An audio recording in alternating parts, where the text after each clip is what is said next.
Yananjana Salakaya Chakshurmilitam Jainam Tasmai Sri Gurave Namaha Sri Chaitanya Manovisam Sapi Utale Swayam Rupagada Mayam Dadati Swapadantikam Bandeham Sri Guru Sri Jutara Parakamalam Sri Guru Vaishnavamscha Sri Rupam Sagrajadam Sahagana Ragana Tanmitantam Sajivam Sadvaitam Savadutam Parijana Sahitam Krishna Chaitanya Devam Sri Radha Krishna Padan Sahagana Lalita Shri Vishakam He Krishna Karuna Sindhu Dinabando Jagatpate Gopesha Gopika Kanta Radha Kanta Namostute Dapta Kanchana Gaurangi Radhe Vrindavaneshwari Rishabhanu Sute Devi Pranamami Hari Priye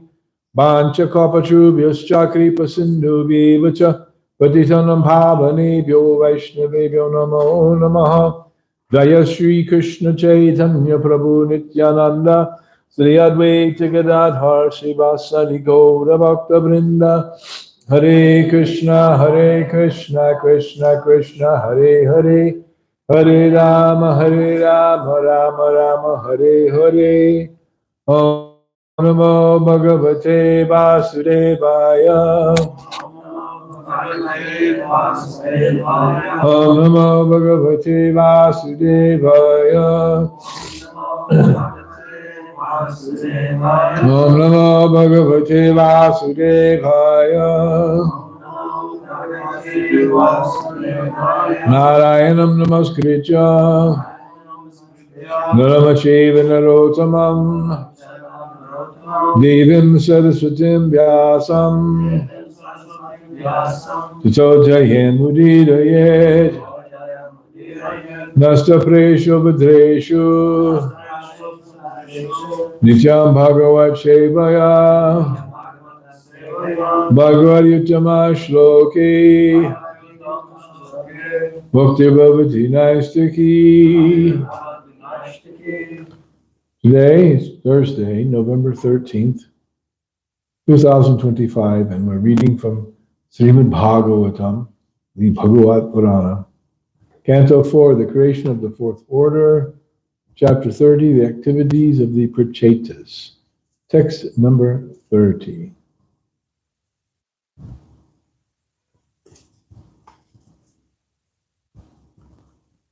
Asaveva varosmakam Ipsito jagatatpate Prasanno Bhagavan Yesham Apavarga Guru Gati Asaveva varosmakam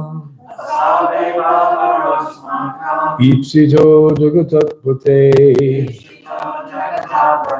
Prasanno Bhagavan Yesham Apavarga Guru Gati Asadeva Varosmakam Ipsito Jagatakpate Prasanno Bhagavan Yesham Apavarga Guru Gati Asaveva varosmakam Ipsito jagatapate Ipsito Jagatakpate Prasanno Bhagavan Yesham Apavarga Guru Gati Asaveva varosmakam Ipsito Jagatatpate Prasanno Bhagavan Yesham Apagati Asaveva varosmakam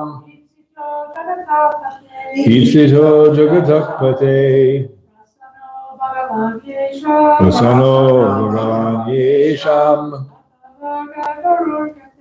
Apavarga Guru Gati Asadeva varosmakam Ipsito Jagatatpate Prasanno Bhagavan Yesham Apavarga Guru Gati. Yeah. The synonyms, please repeat. Asao, that. Eva, certainly. Vadaha, benediction. Asmakam, our. Ipsitaha, desired. Jagataha, of the universe. Pate, O Lord. Prasannaha, satisfied. Bhagavan, the Supreme Personality of Godhead. Yesham, with whom? Apavarga, of the transcendental loving service. Guruhu, the teacher. Putihi, the ultimate goal of life. Translation. Who is speaking? The potatoes. Speaking to the Lord, who has appeared before them. O Lord of the universe, you are the actual teacher of the science of devotional service. That's the guru mentioned in the verse. We are satisfied that your lordship is the ultimate goal of life, and we pray that you will be satisfied with us. That is our benediction. We do not desire anything other than your full satisfaction. Obviously, the Lord has offered them a benediction, and this is what they want to accept. Please repeat. O Lord of the universe, you are the actual teacher of the science of devotional service. We are satisfied that your lordship is the ultimate goal of our life. And we pray that you will be satisfied with us. That is our benediction. We do not desire anything other than your full satisfaction. Purport by His Divine Grace, Srila Prabhupada. In this verse, the words Apavarga Guru Gati are very significant. According to Srimad Bhagavatam 1:11, the Supreme Lord is the ultimate fact of the absolute truth. Prameti Paramatmeti Bhagavaniti Shabdate. The absolute truth is realized in three features: impersonal Brahman, localized Paramatma, and ultimately the Supreme Personality of Godhead, Bhagavan. The word Apavarga means liberation. Avarga means material existence. In material existence, one always works very hard, but is ultimately baffled. One then dies and has to accept another body to work very hard again. This is the cycle of material existence. And people don't know that. They have no idea. They're just working hard to try to satisfy their senses. Instead of working hard like cats and dogs, one returns home back to Godhead. Liberation begins with merging into the Brahman effulgence of the Supreme Lord. This conception is held by the Jnani Sampradaya, philosophical speculators, but realization of the Supreme Personality of Godhead is higher. When a devotee understands that the Lord is satisfied, liberation or merging into the effulgence of the Lord is not very difficult. One has to approach the Supreme Personality of Godhead through the impersonal Brahman effulgence, just as one has to approach the sun through the sunshine. It is not very difficult to merge into the impersonal effulgence of the Lord, Brahman, if one has satisfied the Supreme Personality of Godhead. Almost sounds like Prabhupada is advocating that one merge into the person of Brahman, but he's not. Because higher than the Brahman is the Bhagavan, and that is the real point. And he mentions the Jnani Sampradaya, and he's talking primarily about Shankaracharya, who's the chief of the philosophical speculators. But realization of the Supreme Personality of Godhead is higher. So there's that verse in the 6th canto. Narayana parak sarve nakutascha nabidbyati swagar pavarga narakeshu apitulyata darshinaha. That the devotees, Narayana para, they're satisfied.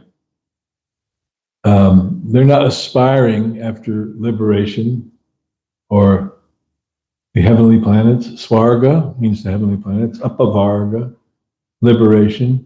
Narakeshu, or even hellish conditions. Wherever they find themselves, they are satisfied.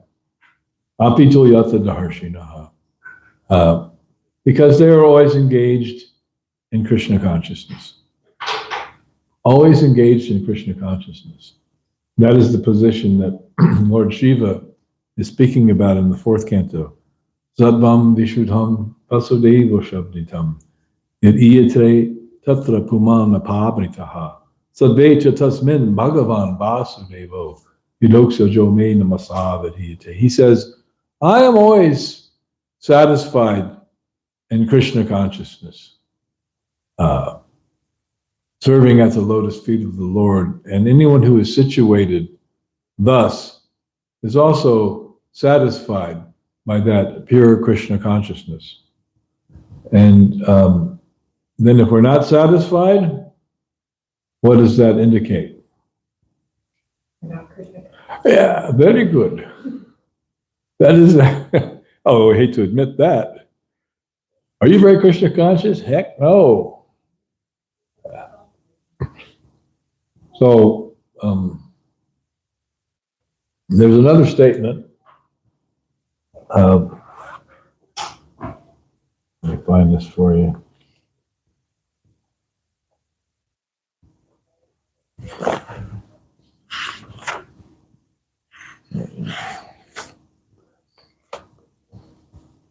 By Prabodhananda Saraswati, who is the uncle of Gopal Bhatta Goswami, and he was present there when Chaitanya Mahaprabhu was touring South India, and he came to the house of Venkata Bhatt, the father of Gopal Bhatta Goswami, and he stayed there during the rainy season and preached Krishna consciousness. And then ultimately, Venkata Bhatta turned towards the philosophy of Chaitanya Mahaprabhu, although he was already a devotee in the Ramanuja Sampradaya. But he realized that Chaitanya Mahaprabhu was preaching the higher understanding of Vaishnava philosophy. And so his brother Prabodhananda Saraswati became a great Vaishnava also, and wrote many things. It was Prabodhananda Saraswati who said, Dante nidayati nakam padayor nipatya kridva chakaku shatam eta bahadravimi hesadava sakalam eva vihaya durad Chaitanya Chandra Charane Kurutanuragam. This is from a work that he wrote entitled the Chaitanya Chandramrita. And then Prabhupada refers to this time and again. Taking a straw between my teeth and falling at your feet 100 times, I humbly submit. O great personality, please give up all mundane knowledge that you have learned and just submit yourself at the lotus feet of Lord Chaitanya Mahaprabhu. And then Kaviraj Goswami goes on to say, and you will find all his qualities and his philosophy strikingly wonderful.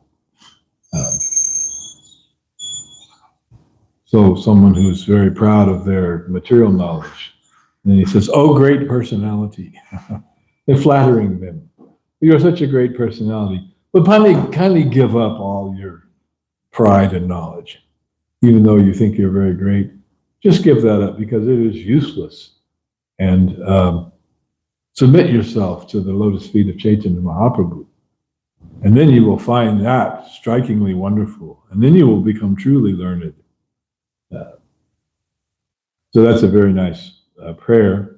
And there is another verse, a very famous verse from the Chaitanya Chandamrita, which is verse number 5, which states, Kaivalyam narakayate tridasapura kasha pushpayate Dhirodantindriya kalasarpa patali prakata damstrayate Vishvam purna sukayate vidhi mahindra dadischi chakitayate Yat karunya kataksha vaibhavatama tam gaurame vastu maha.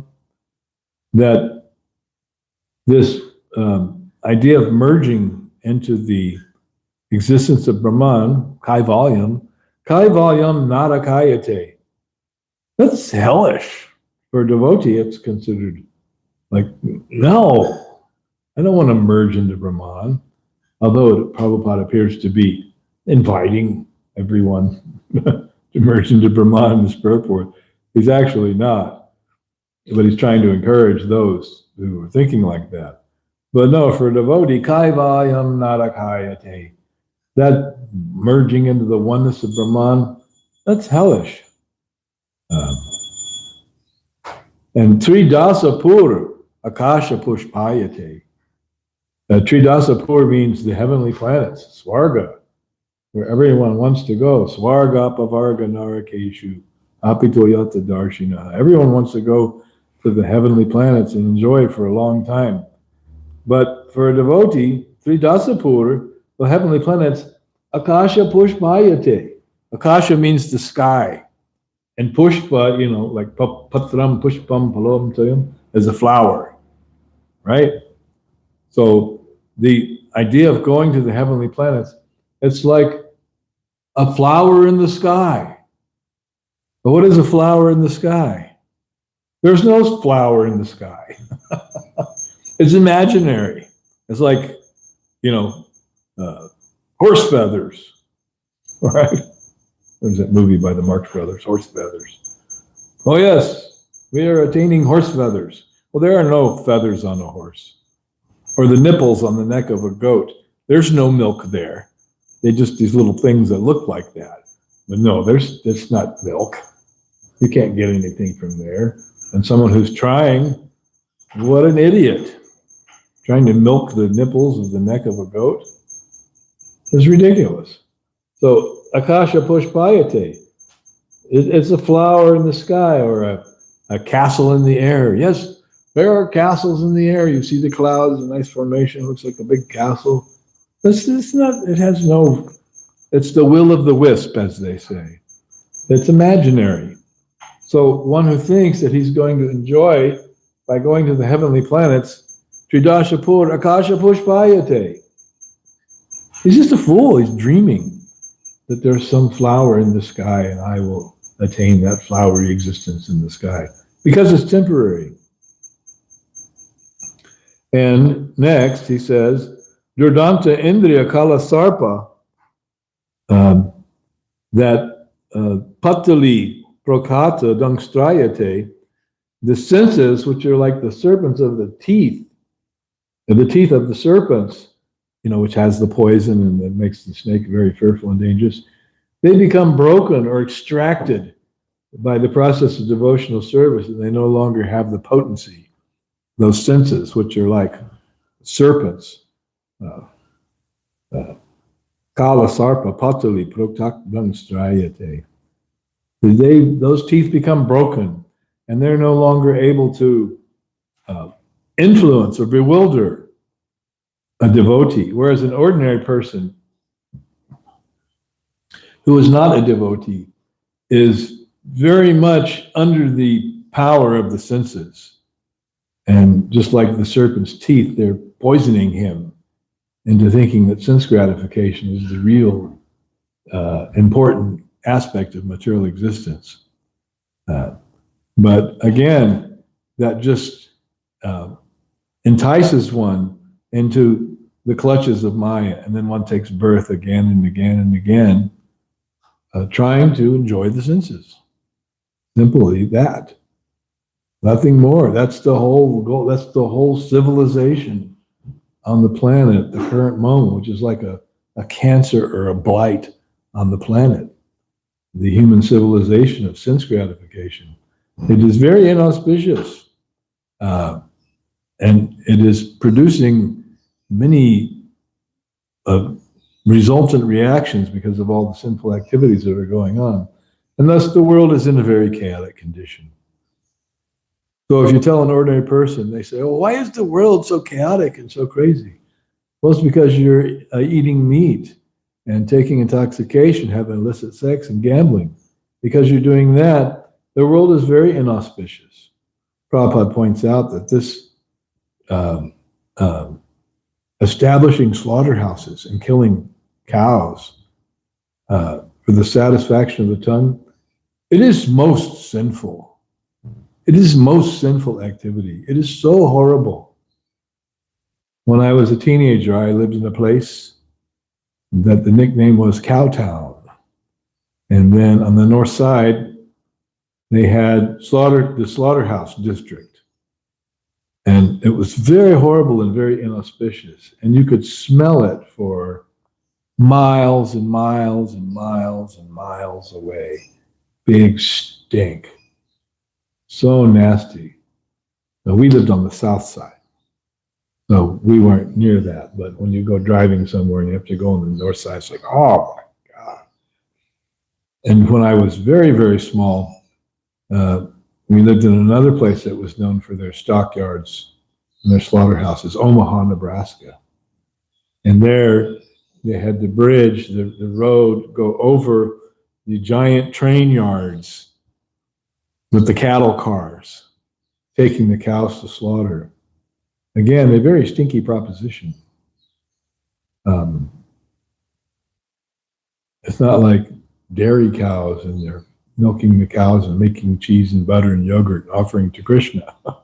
No, they're taking the cows to be slaughtered to provide satisfaction of the tongue, of the uncontrolled senses of the foolish conditioned souls. It is very sinful. It is very inauspicious.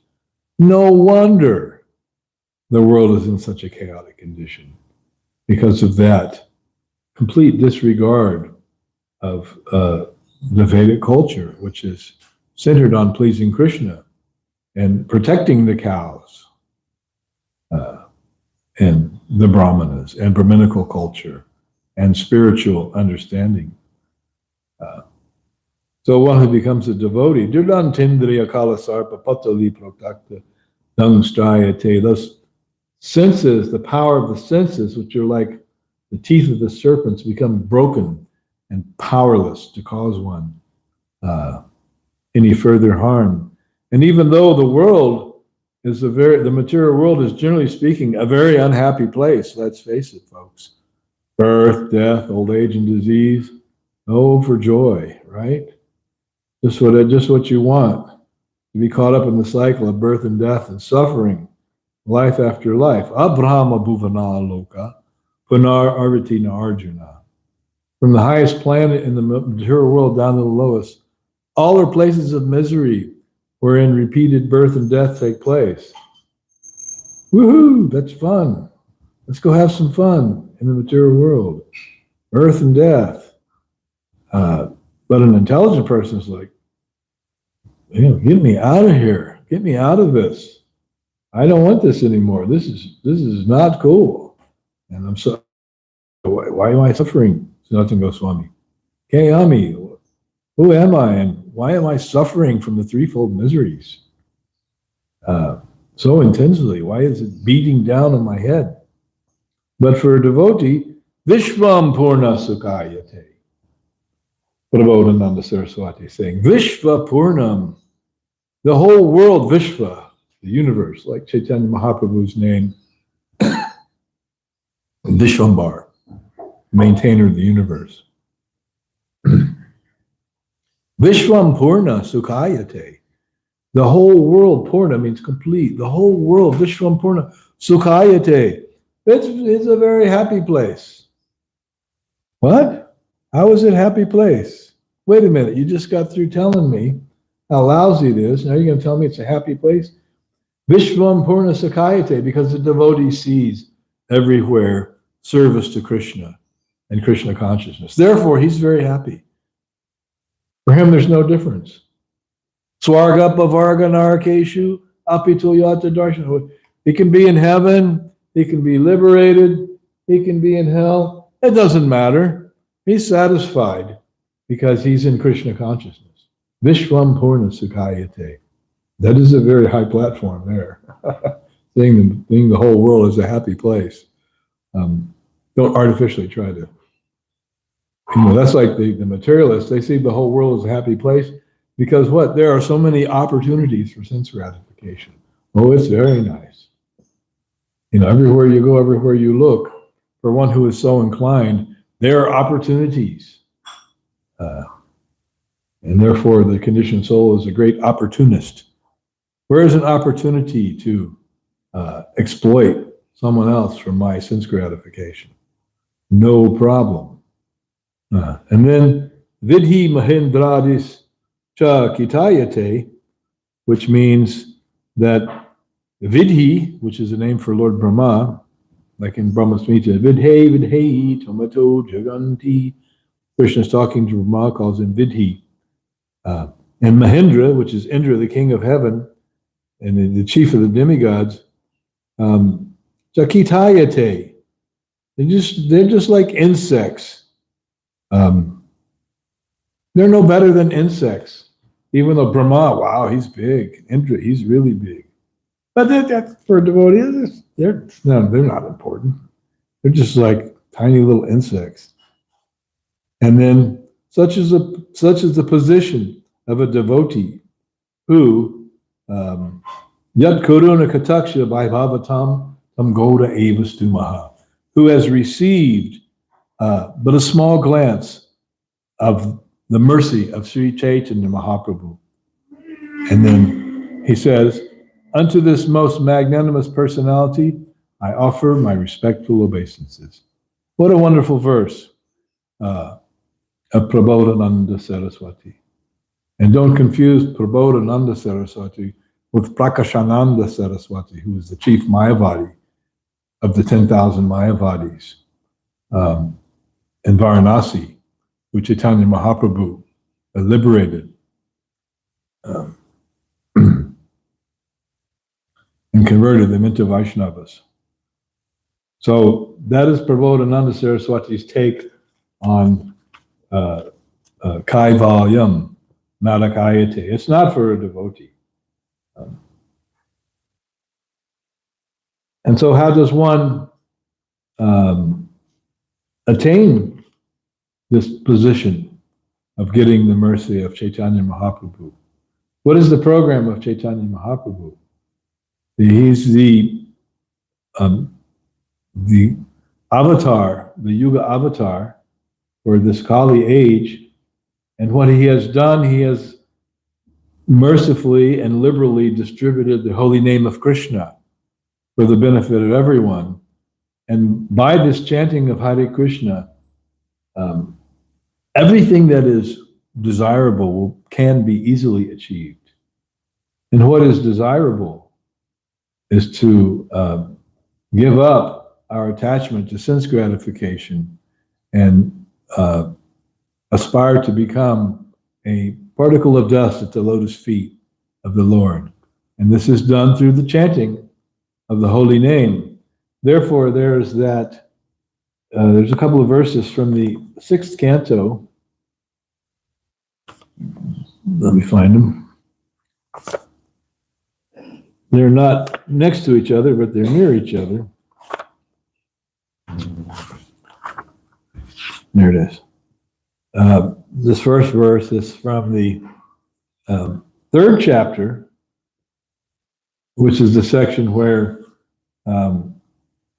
Yamaraj is instructing the Yamadutas who have become frustrated after being stopped from taking Ajamil from his body with the ropes of death by the Vishnudutas, because he chanted the holy name of the Lord.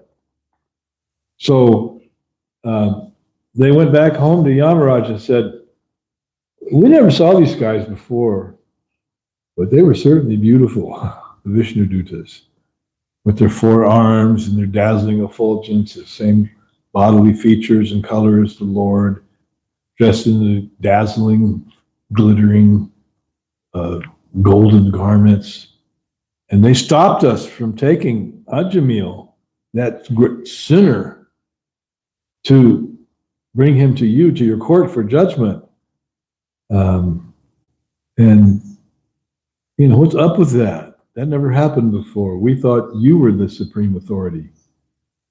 And so Yamaraj explained to them, Dharmam tu shakshat bhagavat pranitam, that real religion is that which is given by the Lord himself, and that others cannot really ascertain the real religious principles, like he mentions by name, the siddhas, the charanas, the human beings, the vidyatas. But that real religious understanding is given by the Lord, which, where does the Lord give that? Bhagavad Gita. And what is the ultimate religious principle that the Lord gives in Bhagavad Gita conclusively?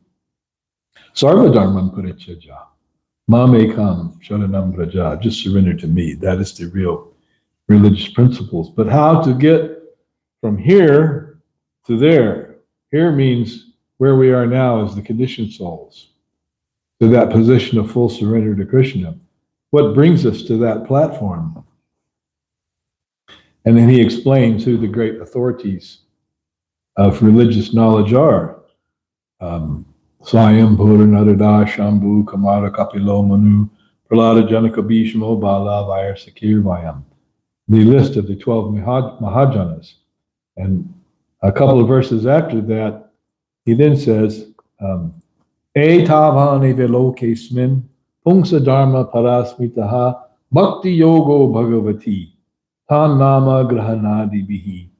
That devotional service, beginning with the chanting of the holy name of the Lord, is the ultimate religious principle for the living entity in human society. Very conclusive statement.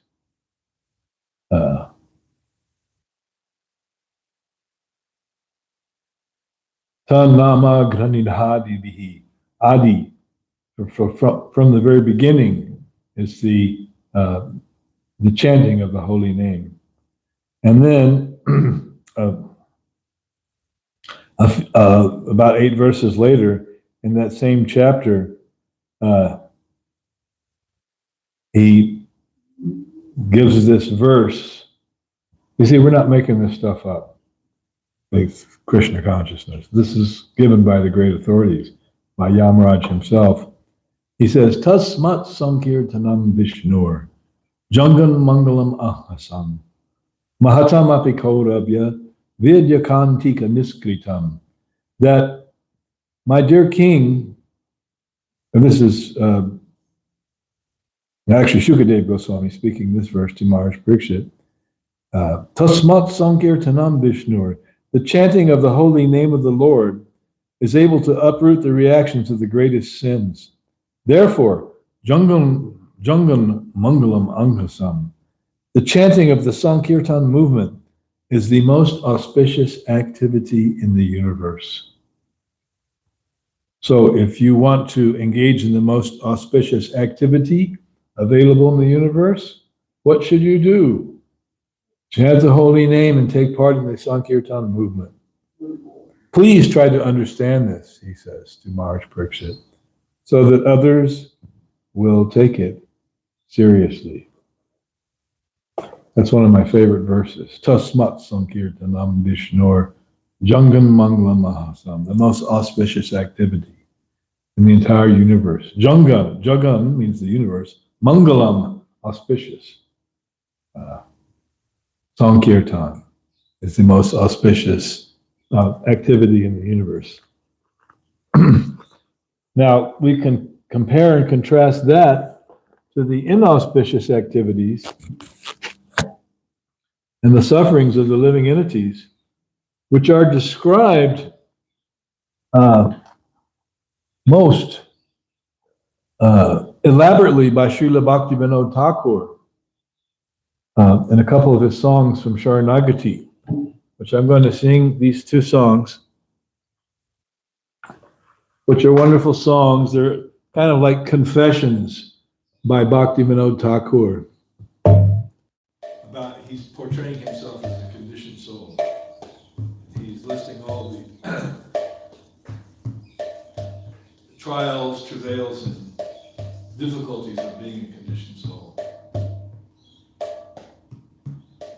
Vidya vilasi gatainukala paramasa hisyami omaracharana bhajanukabuni ekono sharana tuni Podite podite barasa barilo jane gati habe mani se asabi pala se gyana durabala se gyana gyana jani jana Dhirodatta maya bhava tomara bhajane Madha Mohana Janamiya Anicca Sansare Jiva ke kore gadhan Segada hoye Sansara bhoja Bahino anika kala Barake koma Sakira baba Kichu nahi lage balo Jivana jatana hoilo ekona Savidya avidya velo Avidya rajwala gatilo bishama Sevidya hoilo shelo Somara charana Bina kichorana sansare nacheyara Bhakati vinoda jada beja chadi tu apare kodesara. This is a song about a life wasted in pursuance of material knowledge. He says, with great enthusiasm, I spend my time in the pleasures of mundane learning and never worship your lotus feet. O Lord, now you are my only shelter.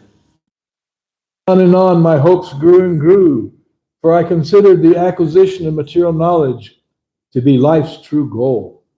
How fruitless those hopes turned out to be, for all my knowledge proved feeble. Now I know that all such erudition is actually pure ignorance. All the so-called knowledge of this world is born of the flickering potency of your illusory energy, Maya. It is an impediment to the execution of devotional service to you. Indulgence in mundane knowledge verily makes an ass of the eternal soul by encouraging his infatuation with this temporary world. Here is one person who has been turned into such an ass, who for so long has carried on his back the useless burden of material existence. Now, in my old age, for want of the power to enjoy, I find that nothing at all pleases me. Life has now become agony, for my so-called erudite knowledge has proven itself to be worthless ignorance. Material knowledge has become a pointed shaft and has pierced my heart with the intolerable burning pain of ignorance. This is good stuff. Oh Lord, there is no treasure worth seeking in this world other than your lotus feet. Bhakti Vinod abandons all his mundane knowledge and makes your lotus feet the sum and substance of his life. What a great poet he is, Bhaktivinoda Thakur. And then there's one more song called, again, these songs are presented as autobiographical. The Thakur is portraying himself as a conditioned soul in the grips of illusion, but he realizes that. And so he's actually portraying not himself, but the foolish conditioned soul. And we'll sing this one last song called Amar Jivan, My Life. Amara Jivana Sadepa Perata Nahiko Punyara Lesha Ure Udvega Daichi Ekoto Dhyayachi Jivera Kresha Nija Shukaragi Pape Nahi Dori Dayohina Swarta Paro Parasuke Duke Sada Mitya Basi Paraduke Shuka Kahano Asheshaka Mama Hride Maje Mora Krori Damba Para Yana Maramata Sada Vishaya Mohita Hingsa Gaurava Vibhushana Nidra Lashay Hata Shukare Virata Akare Ujogi Ami Pratishta Lingiya Pratishta Lagiya Satya Acharana Lobahata Sadakami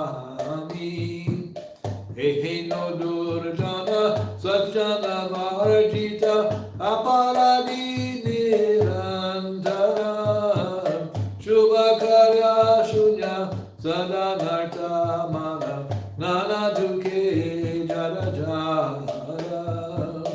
Badake Lakona Upaya Vihina Tate Dinara Kinchana Bhakati Vinora Prabhura Charane Kora Duga Niveda. And here he, in the guise of speaking of himself, he says, Portraying the conditioned soul. I am an impious sinner and have caused others great anxiety and trouble. I have never hesitated to perform sinful acts for my own enjoyment.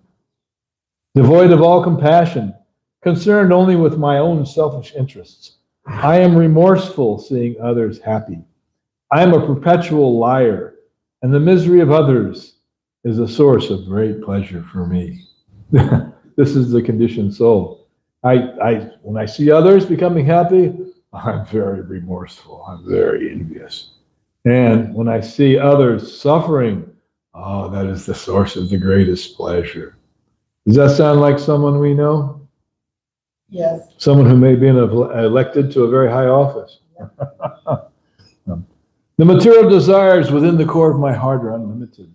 I am wrathful, devoted to false pride and arrogance, intoxicated by vanity, and bewildered by worldly affairs. Envy and egotism are the ornaments I wear. Ruined by laziness and sleep, I resist all pious deeds. Yet I am very active and enthusiastic to perform wicked acts. For worldly fame and reputation, I engage in the practice of deceitfulness. Thus I am destroyed by my own greed and am always lustful. A vile, wicked man such as this, rejected by godly people, is a constant offender. I am such a person devoid of all good works, forever inclined toward evil, worn out and wasted by various miseries. Now in old age, deprived of all means of success, humbled and poor, Bhakti Vinod submits his tale of grief at the feet of the Supreme Lord. He is so expert at portraying the foolish conditioned soul, of one of which he is not. But he perfectly understands the position. And so he's given us these songs to inspire us and enliven us, not to be the personification of rascaldom as portrayed in this song. These inauspicious qualities that we see right before us on the TV or the news or discussions on the radio about this current state of affairs. Make America great again? Indeed not. Make the conditioned soul suffer more? Indeed. All right, so we'll stop here. Questions, comments, realizations from anyone? Yes. This is kind of dumb, but Prabhupada says, working hard like cats and dogs. Cats and dogs work hard. Well, the cats are like, at this age. the cats are up all night. There's a lot of feral cats in this neighborhood. Yeah. Tons. Yeah. Everywhere. They like to, have one of those 6-foot-high wooden fences I have surrounding my backyard. They climb up. They're able to jump and climb very easily. And they come into the backyard just to pass stool. Oh, God. Because why? Because there's no dogs there. Oh. And so it's a protected, sheltered place. It's a small yard, but they can relax and pass stool there very happily. And they come, sometimes I've seen as many as 4 or 5 of them sitting back there. But what are they doing most of the time? Running around, trying to scrounge up something to eat. Trying to kill a bird or eat some bugs or maybe steal some food from some human or a garbage can. And so they're actually working very hard. Like the village dog in India is also working very hard. Now the spoiled dog in the householder's house in the West is not like that. Yeah.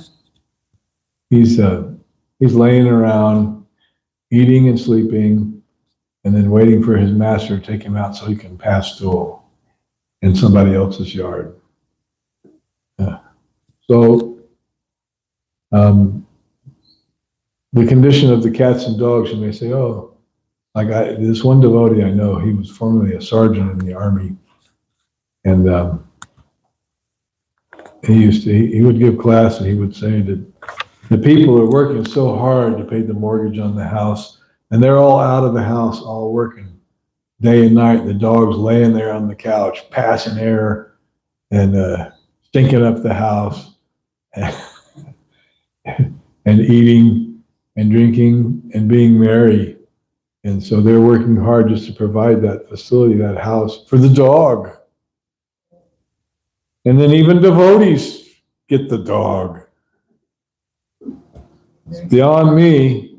Prabhupada says that the dog is non-devotee number 1. Why? Because he'll pass urine on Tulsi. They'll go by, some Tulsi plants outside and they'll lift the leg. That's a non-devotee number 1, he says. But people in the West especially, they are worshiping dog. The Prabhupada says we are worshiping God, G-O-D, and they're worshiping dog, D-O-G. But amazingly, I was in Delhi, and we spent the night in Delhi. We were in Vrindavan, and we came to Delhi to shop for harmoniums. And we had to buy 4 harmoniums, myself and a couple other devotees, and we got a motel in the greater Kailash neighborhood near the old Delhi temple, which is a quite upscale, nice neighborhood. And then we were on the motel's like 3 stories, and we were on the roof chanting japa early in the morning. And then we'd see these people coming out from their houses, their nice houses, with German shepherds and Dalmatians and Dachshunds, these different like Western dog species, very expensive to get in India. Somebody with a big Dalmatian in the streets of Delhi, taking the dogs out to pass stool. And we thought, what happened to the great Vedic civilization in India? And they're having Dalmatians and Dachshunds and German shepherds and Labrador retrievers. It's like we were bewildered. Like, they do that here too? Yep. And then but wandering in the street was a cow. And it would go like from gate to gate, door to door to people's houses, and people would give chapatis to the cow because they were pious. They were not all worshiping dog, and some were, giving charity to the cow. So the cow would be making the rounds in the morning, and then the other people had their, the rich people with their big dogs, and it was a juxtaposition of impossible contradiction. And here they're worshiping the dog too. Well, we thought that was just in the West, in America and Europe. No, even in India, the rich people, they have enough money they can afford to keep and feed a dog. Whereas in the village, the dog is persona non grata. People, they throw rocks at the dog. Get out of here. So, but yes, those dogs in the village are working hard to try to get something to eat, and people throwing the rocks at them. It's a tough life. Therefore, they're always angry and barking. Yes? So we were talking about, how all parts of the material world are places of misery, and so this was making me think of if you're doing karma yoga, right, and you work so hard, you build so many hospitals, you feed so many poor, you do all these things. So then you get to the heavenly planets, and then you end up in the middle of, like I was just reading in the 6th canto, where like the demigods are at war with the demons, right? And they're and Even there, even in the heavenly planets. And so like you work so hard to get to the heavenly planet so you can enjoy, and now the whole planet's engulfed in war.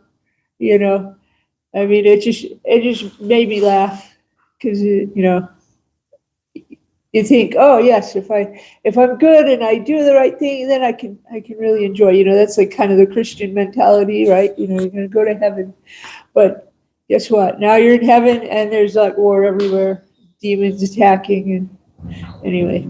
Yes, even if one is a faithful Christian, which practically such a thing doesn't exist, because why? Because they're all faithless. Because they're trying to satisfy their senses. Lord Chaitanya says, if I had even a speck of love for Krishna, how could I maintain my fly-like material existence? Like a fly, little thing buzzing around. Like we're here this morning. The goddess Durga in the temple tried to get the worshiper, was supposed to give her a goat. No, I can't afford a goat. Well, can you bring a pig? Well, where's the pig? Oh, I couldn't find a pig. Well, can you at least offer a fly? And when there's so many flies, why don't you just get one yourself? That is the devotion of the demigod worshiper. I got my benediction. Can't you at least offer a fly? Well, there's all these flies around here. Just get one yourself. That is their devotion to their gods. Very funny story. All right, stop here. Srila Prabhupada ki jai. Srimad Bhagavatam ki jai.